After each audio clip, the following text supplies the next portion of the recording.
Welcome, everyone. Okay, to kick things off today, I've got a wild historical fact for you. When most of us think about the fall of the Roman Empire, our minds usually go straight to the year 476 AD, right? But here's the crazy part. Half of that very same empire just kept right on going. It literally thrived as a global superpower for nearly another 1,000 years, all the way up to 1453. Today, we're tackling the absolute audacity of this massive century-spanning narrative in one explainer.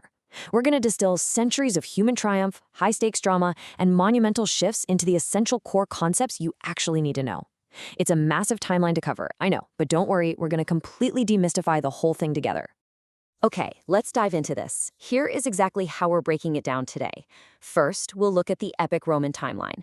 Second, the founding with Romulus and Remus.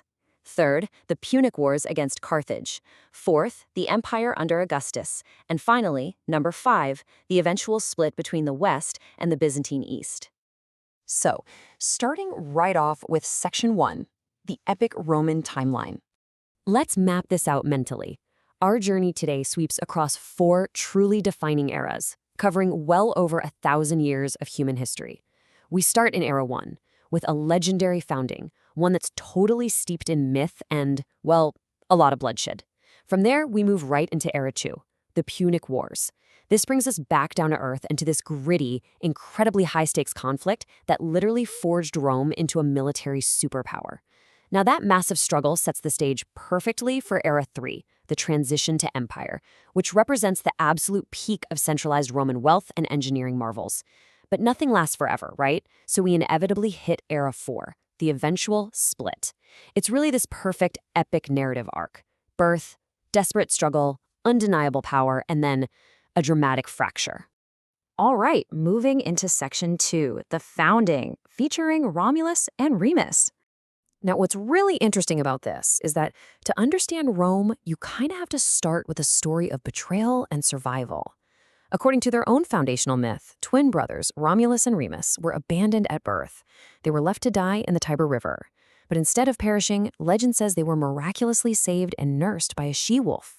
Incredible, right? But as they grew up and decided to build a city, they got into this bitter, violent argument over exactly where to put it. This actually led to Romulus murdering his own brother Remus.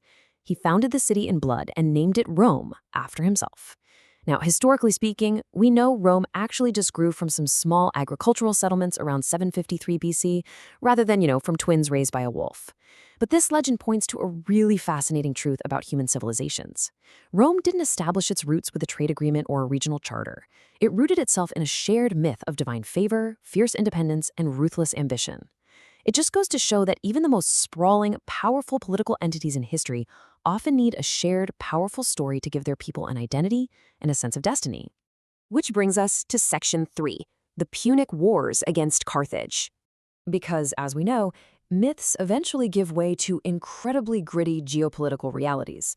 By the 3rd century BC, Rome had successfully conquered the Italian peninsula. But here's the catch. They weren't the only superpower hanging around the Mediterranean. Right across the sea sat Carthage. This was a massive, incredibly wealthy trading empire based in modern-day Tunisia. And this intense rivalry sparked the Punic Wars. We're talking about a brutal, drawn-out clash of heavyweights that spanned over a century. To put the immense stakes into perspective here, just think of the legendary Carthaginian general Hannibal. The guy famously marched tens of thousands of soldiers and dozens of literal war elephants across the freezing Alps just to invade Italy and devastate Roman legions on their own home turf. It was an absolute existential threat to Rome's survival. So to fight back, Rome had to completely reinvent itself. At the time, they were exclusively a land-based military. But out of pure, desperate necessity, they actually reverse-engineered a captured Carthaginian ship and built a massive naval fleet in a matter of months. Ultimately, Rome completely destroyed Carthage, and in doing so, they completely transformed from a regional power into an unstoppable Mediterranean dominator. I mean, this friction literally redrew the map of human civilization. Let's move on to Section 4, the Empire under Augustus. Now, when you have that kind of unprecedented expansion, it fundamentally changes how a civilization operates. For nearly 500 years leading up to this point, Rome was a republic. It was governed by a pretty complex system of elected officials and a senate. That was the pre-Augustus world. But guys, a system designed to govern a single city-state cannot easily manage a sprawling multi-continental territory. It just doesn't work. The Republic literally buckled under the weight of its own massive expansion.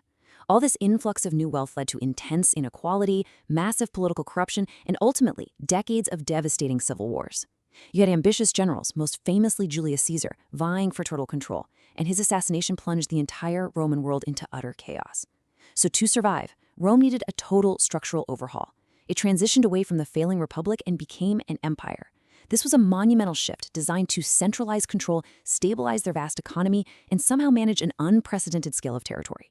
So the crucial point is that this transition to an empire was a defining, foundational shift for the entire world. And it was all orchestrated by Julius Caesar's adopted heir, Augustus. What is absolutely brilliant and honestly incredibly cunning about Augustus is exactly how he went about centralizing this power. He didn't just boldly stand up and declare himself king.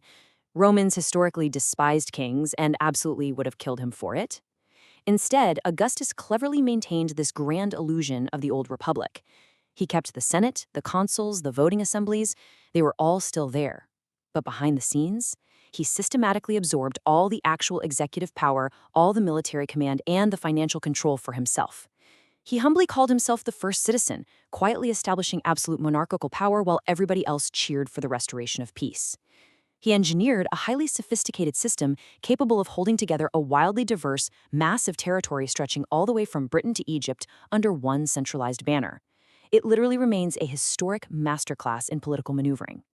And that leads us to our final milestone, Section 5, the eventual split into the West and the Byzantine East. Because as history always shows us, absolutely nothing lasts forever in its original form. So what happens when an empire becomes just too large to sustain itself? This right here is exactly why we study history, because this concept is just as relevant to modern multinational businesses or sprawling modern nations today as it was to Rome back then. Just imagine trying to govern a territory that spans 3 continents. Now imagine doing it without the internet, without cell phones, and without any motorized transport. The sheer administrative weight is crushing. You have the total logistical nightmare of defending thousands of miles of borders against constant external threats. You have the incredibly slow crawl of communication that takes weeks or even months just to cross the empire. And, of course, the massive economic strain of trying to pay for the military required to hold the whole shebang together. Eventually, that administrative burden reaches a breaking point. So what do you actually do when you're simply too big to function as one unified entity? Well, and this brilliantly illustrates it. The historical answer to that question is to restructure and divide. The system ultimately broke apart.